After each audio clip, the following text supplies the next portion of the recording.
فقیر شرن سوال نہیں کر سکتا، مانگ نہیں سکتا. جو شرعی فقیر ہے وہ دستے سوال دراز نہیں کر سکتا، وہ کسی سے مانگ نہیں سکتا. یعنی فقیر وہ ہوتا ہے جس کے پاس کچھ نہ کچھ مال موجود ہوتا ہے مگر اس کا شمار غنی میں نہیں ہوتا. یعنی حاجت اصلیہ نکال کر اس کے پاس پھر بھی کچھ مال بچ جاتا ہے مگر وہ صاحب نصاب تک نہیں پہنچ پاتا. یعنی 52.5 تولہ چاندی کی مالیت کے برابر اس کے پاس رقم موجود نہیں ہوتی.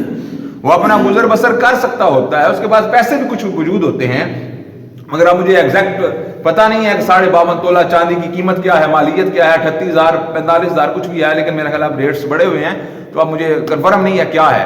یعنی فقیر وہ ہوتا ہے جس کے پاس مال موجود ہوتا ہے اور وہ اپنی ضروریات زندگی بسر کر رہا ہوتا ہے، گو کہ والا درجے کی نہ ہو، اور اس کے پاس کچھ مال بھی موجود ہوتا ہے مگر اس کا مال جو ہے وہ نصاب تک نہیں پہنچ پا رہا ہوتا. یعنی 52.5 تولہ چاندی کی مالیت کے برابر اس کے پاس رقم موجود نہیں ہوتی. اگر فار ایگزامپل اگر 52.5 تولہ چاندی 45,000 کی یا 50,000 کی فیس میں نہ اگر آ رہی ہے، کم و بیش بھی ہو سکتی ہے، اس کے سے زیادہ ہو، اس کے پاس 30,000 موجود ہے، 40,000 موجود ہے، اس کی اتنی پیسوں سے 52.5 تولہ چاندی نہیں آتی، تو پھر وہ فقراء کے اندر شمار ہوگا. اور شرعی فقیر جو ہے وہ سوال نہیں کر سکتا، مانگ نہیں سکتا، وہ زکوٰۃ بھی مانگ نہیں سکتا، صدقہ خیرات بھی مانگ نہیں سکتا، وہ کسی سے سوال نہیں کر سکتا. ہاں اس کو ویسے بن مانگے زکوٰۃ ادا کی جا سکتی ہے، اس کو اگر زکوٰۃ دیں گے زکوٰۃ ہو جائے گی، مگر فقیر سوال نہیں کر سکتا.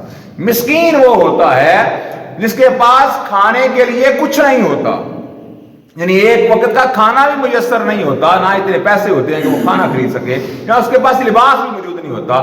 وہ ہوتا ہے مسکین. مسکین جو ہے وہ سوال کر سکتا ہے، مانگ سکتا ہے، مگر فقیر جو ہے وہ سوال نہیں کر سکتا، مانگ نہیں سکتا.